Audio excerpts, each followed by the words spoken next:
The Music of Fahrenheit 451, a documentary written, directed, and produced by Laurent Bouzereau. Edited by David Palmer. Directors of photography, Ron Siegel, Chris Meager, Michael Osment. Sound, Brett Brook, David Plitzkin. Universal Studios Home Video Production Manager, Marianne Mancy. Universal Studios Home Video Executive in charge of production, Colleen A. Benn. Music by Bernard Herrmann. Stephen C. Smith, Bernard Herrmann, biographer. 1966 was a very difficult year for Bernard Herrmann in many ways. He had just ended his long association with Alfred Hitchcock, a collaboration that ended terribly when Hitchcock fired him during the recording session of the film Torn Curtain. Hitchcock was his closest collaborator in film. It was the relationship that he prized the most of all, and Herrmann was absolutely crushed when Hitchcock fired him that year. Also, Herrmann had just gone through a very painful divorce and really was at a personal low point. And it meant a tremendous deal to him that in spring of 1966, François Truffaut wanted him to score Fahrenheit 451. There's something very appropriate about the fact that Truffaut is the one who really saved Bernard Herrmann professionally by asking him to score Fahrenheit 451, because Truffaut was a tremendous disciple of Hitchcock. And in fact, Bernard Herrmann called Truffaut Hitchcock's heir apparent because he felt that they were two of the great romantic directors. He called Truffaut a romanticist like Hitchcock. Bernard Herrmann always felt that Hitchcock was somewhat misunderstood as the master of suspense, and that his real hallmark was the very romantic quality of his films. And Truffaut, of course, had studied Hitchcock his entire life. He'd studied Orson Welles, who was Herrmann's first collaborator in film on Citizen Kane. So I think it meant as much to Truffaut working with Herrmann as it did Herrmann working with Truffaut. It was a tremendous mutual admiration society that these two men had, in spite of the fact that they really couldn't communicate very effectively because Truffaut spoke so little English and Herrmann spoke no French. Producer Lewis M. Allen. Truffaut wanted Bernie Herrmann from the beginning, from way back, because he was a great admirer, of course, of Bernie Herrmann's music because of Hitchcock, and I think the Americanization of this particular film as opposed to the other films, and he felt that Bernie's music would be proper for this. I remember negotiating to get Bernie, and he was reluctant at first. I mean, I don't know whether he was just playing games or what, but it took us a while to get him to do the film. Author Ray Bradbury. Bernard Herrmann was in a ways a porcupine. He was touching. Maybe he made you into a porcupine too. He was very shy, and he could be hurt easily. He came over and he was a dandy. He was wonderful. I got to be very, very fond of him. He had his cane and he was just like an old-fashioned dandy, but really finally very down to earth. Herrmann was very surprised that he was asked to score Fahrenheit 451 because he knew that Truffaut was of a different generation of filmmakers. He used younger composers, and Truffaut was friends with contemporary composers of concert music like Boulez and Stockhausen. And Herrmann, in fact, said to Truffaut, "Why do you want me for your movie? You know all of these 20th century composers." And Truffaut evidently said to Herrmann, "They'll give me music of the 20th century, you will give me music of the 21st.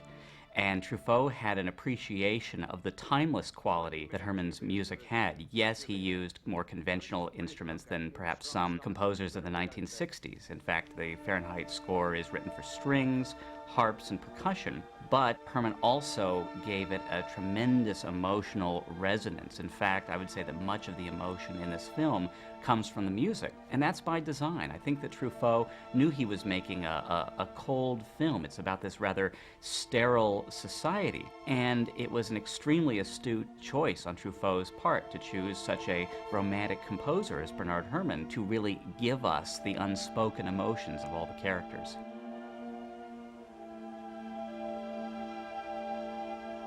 Bernard Herrmann loved to read. He had an enormous library, and books were very important to him. In fact, he was a friend of Ray Bradbury and had scored two of Bradbury's stories for Alfred Hitchcock's television programs. So I think of all the composers who worked in film, there was none who appreciated the written word more than Bernard Herrmann.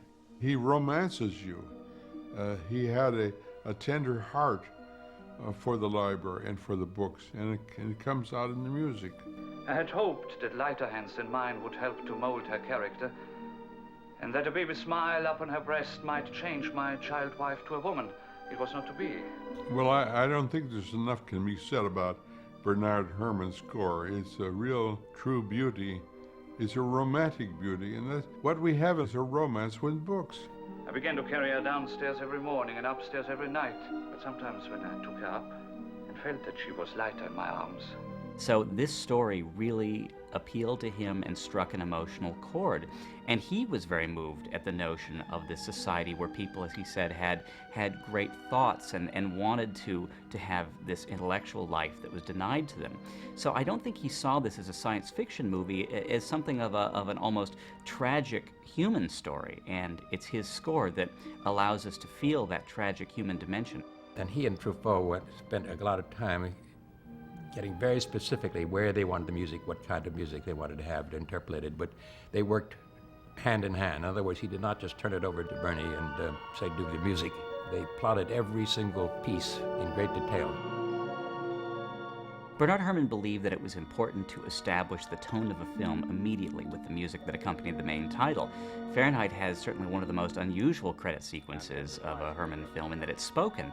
Oskar Werner, Julie Christie, in Fahrenheit 451. And he writes a wonderful cue for this sequence that, in his words, has a grayness about it. He says it was deliberate, that he wanted to give this sense. On the one hand, the music is very sensuous, almost lush and ethereal. Music by Bernard Herrmann.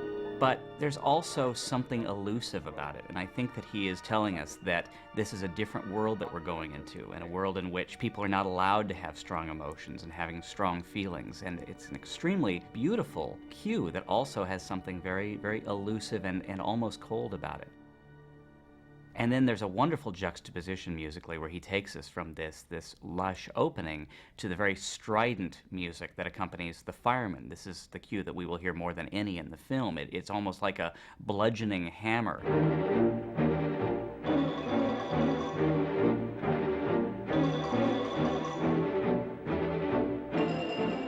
And at the same time, it's very, very simple and almost musically regressive in its repetition. And I think he's saying that this is a powerful and yet mindless force that comes and hits again and again without thought.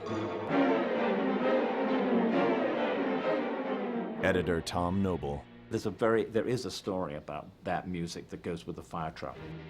I was in that session with the London Symphony Orchestra, and Bernard Herrmann was a very crotchety man, and he played the fire engine music.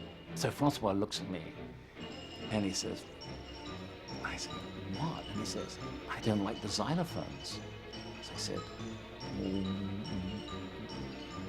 why? And he says, well, just go and tell him I don't like the xylophone. So now I have to go on to this. There they all are, go and say, excuse me, Benny, but Francois doesn't like the xylophones. And he says, go back and ask him why.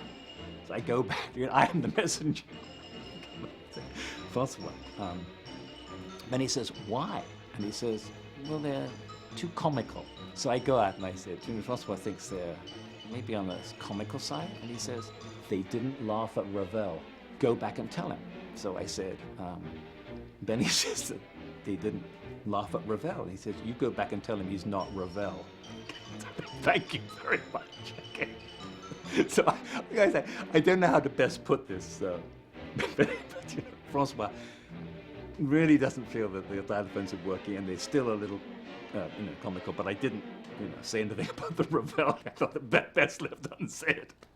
And from that moment on, anything that went wrong with that score, I had to be the one that go out to the translator, and say. And so there was this incredible tension between, Bernard Herrmann and myself. And Francois was really enjoying it, because he always used to say to me, oh, your friend, Bernard Herrmann. I said, oh, right. And it was amazing, because, the session went on and on and on. And there was always little bits and pieces, and I had to be the one going out and saying, actually, if you don't mind, he thinks that, the strings are too this and whatever. It was just horrible. I mean, that whole music recording thing, I wish I was somewhere else. The irony of it is that the xylophone stayed in the movie and actually works incredibly well.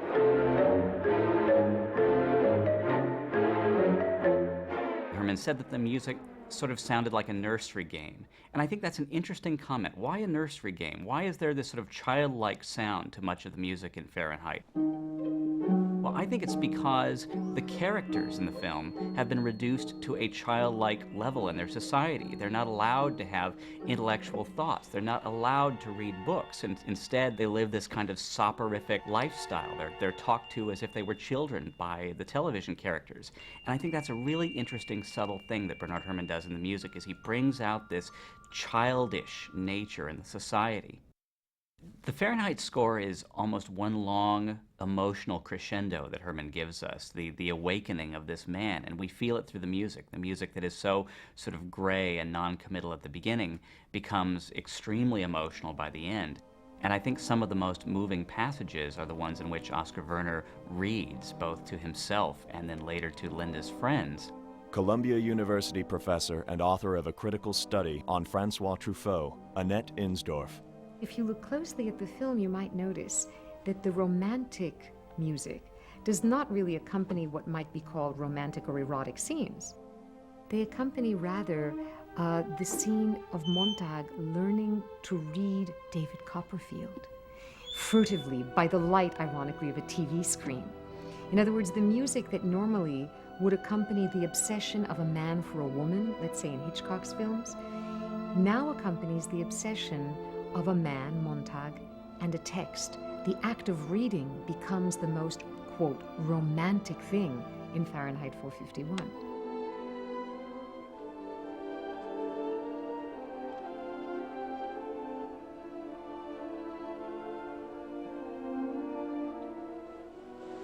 Herrmann gives us something that the characters aren't saying. He gives us the discomfort, he gives us the passion, the excitement, the emotions they're feeling. Bernard Herrmann once said that film music was the communicating link between the filmmaker and the audience, and I think that this is an ideal example of that. Herrmann's music for this film is almost like a flower that's opening up and reveals itself fully at the end, and I think the masterstroke of what he created for this film is the final sequence that accompanies the book People. Herrmann said that he wanted to write a full song of humanity, and after a score that has been evocative and intriguing, but at times emotionally distant, he writes music that is tremendously emotional and very, very beautiful. I find the ending there very moving. Whenever I see it, I find it very moving as something, and the music contributes enormously to that, enormously. The music does bring it together, it's no question about it.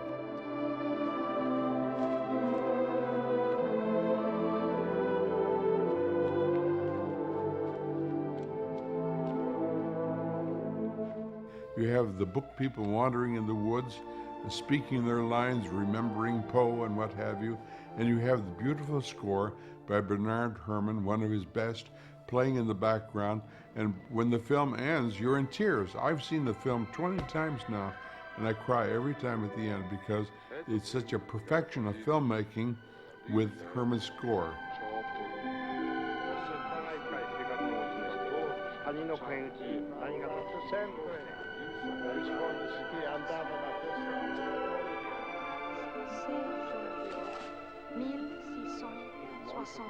Going to relate a tale full of horror.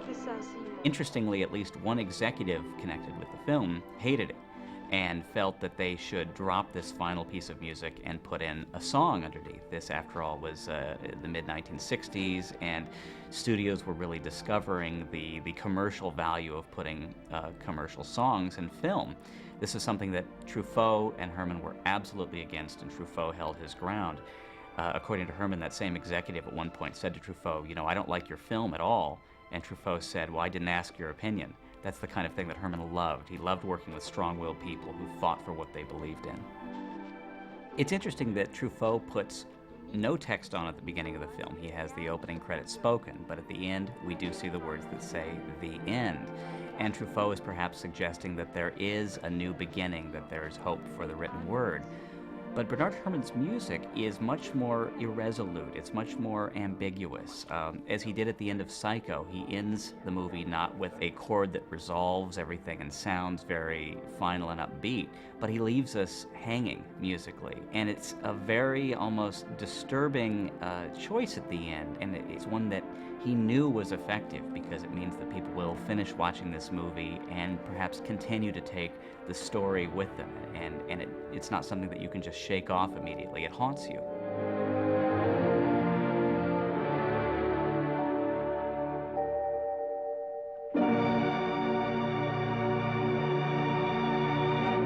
Truffaut and Bernard Herrmann worked together one more time on a film called The Bride Wore Black. It was not as happy an association. Truffaut didn't care for the music quite as much as he did on Fahrenheit, and he moved some cues around, which was frustrating to Herrmann. Nevertheless, they stayed good friends and respected each other tremendously to the end of Bernard Herrmann's life. He died in 1975, and Truffaut was among those who honored him at a memorial service. I think that Fahrenheit 451 is important in two ways. It's one of Bernard Herrmann's finest scores. I think it's certainly one of the very best scores he wrote in the 1960s after his association with Hitchcock. And it's a film that did something for him. It was at a time where he was feeling really, really low and felt rejected by Hollywood, and he'd been rejected by Hitchcock. And here came Truffaut, one of the most important directors of his generation, asking Herrmann to write music for a film that Bernard Herrmann loved and responded to deeply as an artist. And the collaboration between the two was a very happy one.